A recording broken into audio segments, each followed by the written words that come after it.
Welcome to Absolute Trust Talk with your host, Kirsten Howe. Absolute Trust Talk brings you tips, tools, advice, and interviews to help you build a reliable knowledge base on estate planning, business, and finance to start preparing for your future today. Hello, and welcome to Absolute Trust Talk. This is our podcast here at Absolute Trust Council. I'm Kirsten Howe, and very excited to have you here to listen to this episode. It's really going to be fun and interesting, I think.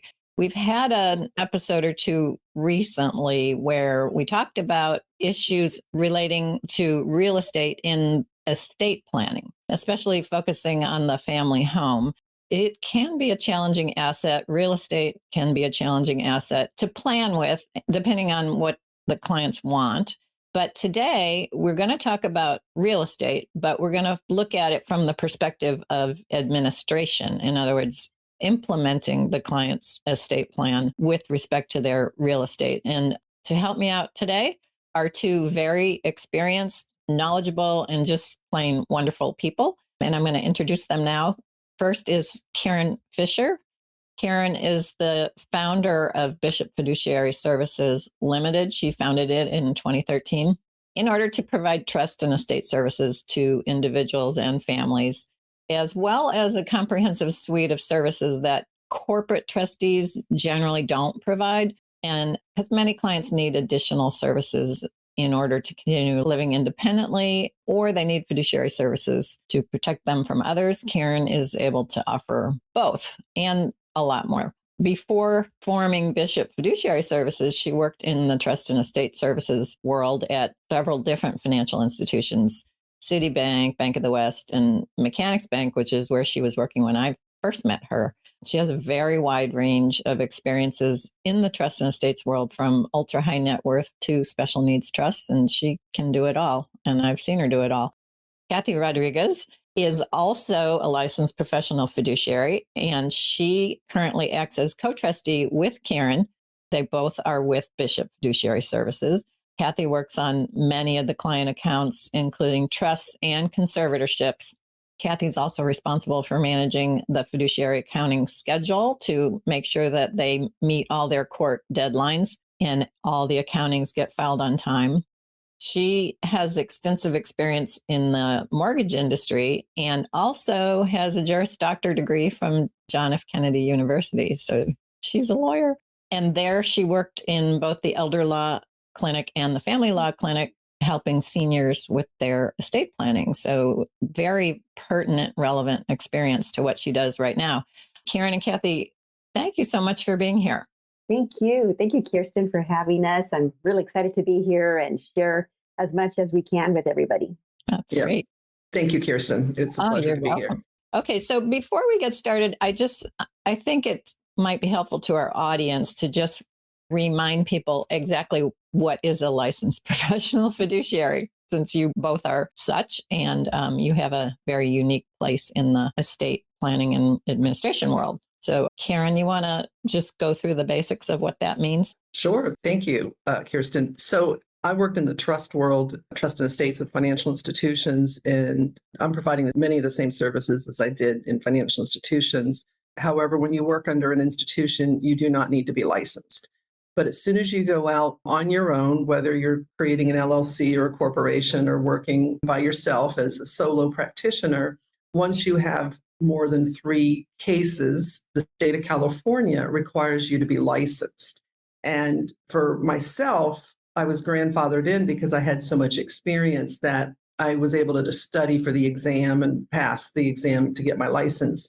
But for most people that come into this world who probably don't have quite the same level of experience, they have to actually go to trust school or fiduciary school, take courses, pass those courses, then take the state exam.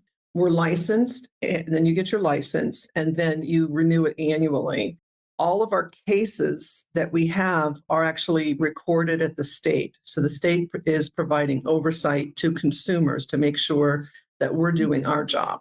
And of course, under the state of California, there's a lot of rules and regulations you have to follow. And every year we have to attest that we're following those rules, obtaining continuing education credits in order to maintain our license. Okay. So you are able to serve as trustees for people, executors, conservators. I think you also can serve as agents under powers of attorney, healthcare We, director. yeah, we do frequently. As a matter of fact, a lot of our clients, especially a lot of our elderly clients, I'll be acting as, or Kathy and I will be working as trustee, co-trustee, power of attorney for healthcare, power of attorney for finances. Right. Okay. Thank you for that little synopsis. Okay. Sure. So, as I said, we're going to be talking about real estate. And what I want to first get into with you today is I think there are a lot of things about having real estate in a trust and being the trustee of that trust that our non professional clients don't quite know about or don't quite appreciate. When you take responsibility for someone else's real estate because you are a trustee, there's a lot that goes along with that responsibility. Why don't you start us down that path? For sure. For example, I think insurance, that's an easy, obvious one, but let's talk about that. Oh, definitely. So, real estate is one of the biggest assets that clients will have. And as trustees, there's a lot of different duties. And one of that is to protect the assets. So that's one of our main goals and one of our main concerns is we have to make sure that the property is fully insured, make sure that the appropriate insurance is on the property. Depending on where in the trust administration process we're at, we may need to immediately go and change locks to make sure it's secure, maintenance of the property, and just make sure that it's protected because eventually that property will either be sold or it's maybe distributed, as a specific distribution to beneficiaries. So we just have to make sure that we protect. Okay, so Kathy, I wanted to say, related to insurance, you did talk about maintenance. Mm-hmm. And it's not just maintenance, like making sure that broken things get fixed. And especially we're talking about insurance and we're talking in the middle of the summer in California. Mm-hmm. So I think my mind anyway goes to fire, and we got to make sure the property is up to snuff with respect to wildfire, right? Absolutely. And depending on where the property is located, we'll have to have our gardening landscapers go out there and trim what needs to be trimmed. If that requires tree trimming, the tree gets trimmed down or removed. So yeah, we have to make sure that if the property is empty, if it's going to be empty for some time, we have to make sure that's maintained weekly. We consider all those dangers that may happen. Right. Okay. Do you typically get earthquake insurance on your properties? We do because we're in California, so we know that it can happen. So we do, apart from the homeowners insurance, fires insurance, we get earthquake insurance as well. Okay. So that's, I think, something that a lot of people don't think about right there. All right. So when you take over a property right out of the gate, what are you going to do in terms of maintenance? How do you figure out what you have, what you need to do? That's a really good question. When we take over real estate, until we're actually at the home, we don't really know what, or other types of properties, such as investment properties, we don't know what we have until we actually do a walkthrough and have an inspection. So we're going to want to inspect the property, and we usually will have a property inspector come in. And what we're looking for is, we do look for fire hazards. And one of the things I did want to kind of tag team on to the last question is, the fire departments in the Bay Area are very good to work with. They'll come out and do an assessment, and they'll say, you've got to make a better fire, what's called a defensible space between this shrubbery or trees and your home. And they'll give you a list of things that you need to do. So it's super helpful. So we work with the fire departments quite often. So when we have an inspection, we're looking for fire hazards. Sometimes the electrical has not been updated and it looks dangerous. Maybe appliances aren't working. There could be light fixtures that aren't working, old carpet. I've walked into beautiful homes up in the hills where, for whatever reason, the owners have blocked a lot of the entrances and exits with furniture. And that is potential disaster. If there's a fire or another emergency and they can't get out the front door, they won't be able to get out. So we don't know what we're walking into until we're actually in the home or, in whatever property it is, and we do the walkthrough. And then what we do is we get an assessment from the person who's doing the valuation, these are the critical things that you need to get done. These things, unless you want to make changes, enhance the property to enhance the value of the property that you're going to sell, you don't need to do anything unless you want to enhance the value. But these are the critical things. And then we work on that. And then we work on a regular maintenance schedule. So it may just be having the gardener. But if there's things that need to be monitored, repaired, we're going to make sure those get done on a timely basis. And then one of the things that we have to make sure is the utilities. If someone has died, we need to get the utilities and the name of the trust or the name of the estate. And if we're working with a client who is living and needs our assistance, we're going to make sure that the utilities continue to be paid. Okay, so when you first walk in and you got to do an inspection, it's kind of like, I think, what you do when you're getting ready to sell your house or you're thinking about buying a house. I mean, it's a Correct. general inspection of the whole house. Correct. By a professional, a contractor who knows what they're looking for. Correct. Exactly. And for example, and it doesn't matter where the property is located, we want to get that home inspection done. For example, we have a client up in Washington. And so the real property is up there. The beneficiary is still living in the property.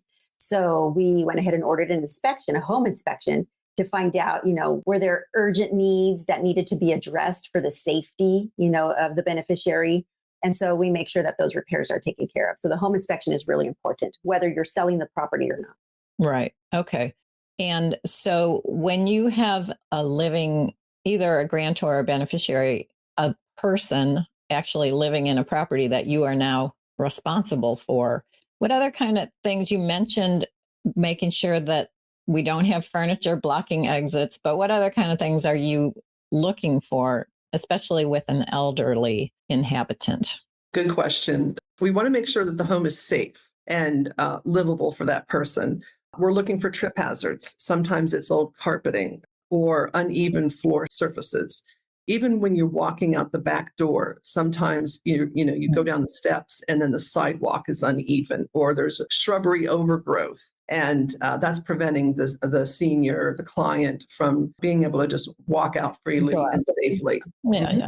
And then the bathroom is another area. Sometimes clients have upgraded and they put in grab bars and they're able to walk right into a shower with like maybe one step, or it's just a roll in if they're in a wheelchair, which is wonderful because they know the importance of what they need to do to live safely and comfortably in their home. But many times homes are not upgraded. And I don't know how people in their 80s and 90s do this, but they've managed to climb into that tub.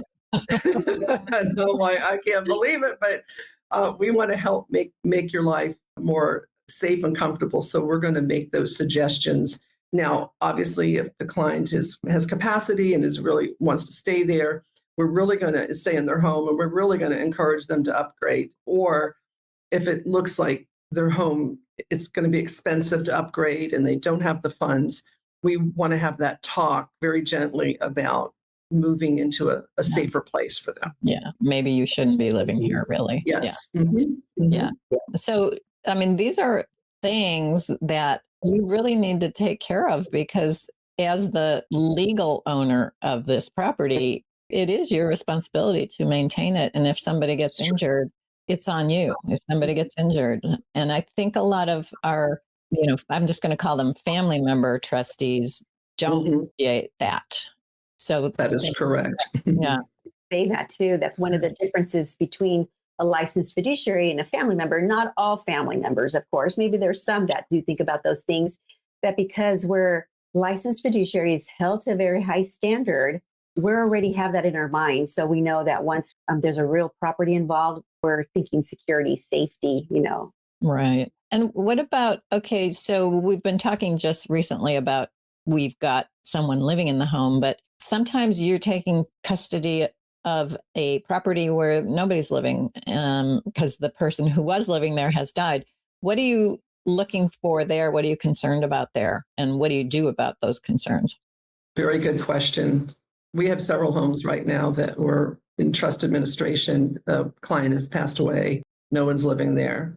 And the first thing that we have done is to install an alarm system if there wasn't one, or we take over that account or close that account if it's ADT or Bay Alarm or whichever company it is. we close that account and start a new account in the name of the trust, or maybe even has to be in Bishop Fiduciary, depending on how they work their back office policies. Sure. So we're going to maintain the alarm system that's there or get an alarm system. And we use cameras and we download the apps and have it on our phones so we know what's going on at the property. Also, we might need to have the house on an alternate light on, light off schedule so people believe that there is somebody there. Looks like somebody's living there. Yeah. Most clients have cars. So if you keep the car in the front driveway, it looks like somebody's there. And those are real concerns. One of the things that I found out working with real estate and it's empty, the neighbors worry. The neighbors worry about the safety of the house, and they're calling us on a regular basis, making sure that, and one of the things I should say is we need to make sure, and we do this weekly, we pick up the mail. You do not want mail piling up. Right. Or newspapers out on the front. Right. Yeah. Exactly. You got to make sure it looks like somebody's living there. Exactly. Yeah. So those are all the things we have to be very mindful of. Yeah. Well, because the neighbors, I guess that's a good practice is you go out there and introduce yourself to the neighbors right away. Here's my phone number. If you see something, call me. But I think that the other thing, the neighbors, they don't want vandalism. They don't want squatters. They don't want that in their neighborhood. So those are things that you have to worry about. Yeah. Can I tell you a really quick story? There was a home, this is really right before everything got shut down in the pandemic, and we were selling a home. We did not have that one alarmed because we were in contract having it sold. And we had it on an alternate light schedule. And we had new locks. And the neighbor called us and said, I didn't realize you sold the home already. I'm like, we have not sold the home. Well, someone came in the middle of the night, and I don't know how. They didn't really break in. They must have just got new locks. This is a very professional group. And we immediately went out there, and people had already moved in as if they were living there, and they tried to produce a false lease. And only because I was the trustee, I was on title, and I was able to get the police to come out and have them removed right away. But it's all about being hyper vigilant, because if you're not maintaining those properties, if you're not paying attention and you get someone to come in and squatting, it could take forever to get them out. Yeah. Then you're going to have to get them out with a lawsuit, not just, the police. Exactly. Escorting them off the property. Exactly. That would be a long process in itself. So Right. Okay. Very, very good points. All right. Well, thank you, Karen and Kathy, so much for your really informative talk here today. I learned a lot. I know my audience learned a lot. I now have things to talk to my clients about. It's wonderful. Thank you, Kirsten. Thank you, are very welcome. Okay. And thank you all for joining us today. I hope you got a lot out of it, and we look forward to connecting with you next time. Thank you for joining us today for another episode of Absolute Trust Talk Live. If you enjoyed listening in, then don't forget to subscribe. You can find us on Apple Podcasts or wherever you may listen by searching Absolute Trust Talk. While you're there, we would also love for you to leave us a review. And then why not share your favorite episodes with family, friends, or colleagues too?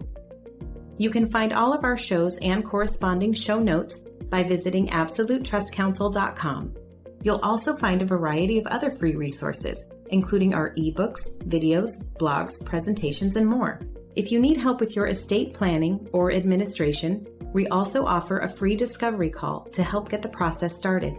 You can find more information on booking your session by visiting absolutetrustcouncil.com/scheduling. If you join us for the broadcast, you can submit questions during the show. But if not, don't worry. You can always get in touch with us by sending a quick message to info@absolutetrustcouncil.com. Thanks again for listening. We'll see you soon. This podcast is not meant to take the place of legal advice from an attorney and does not create an attorney-client relationship. If you do have a legal question or issue, please consult with an attorney.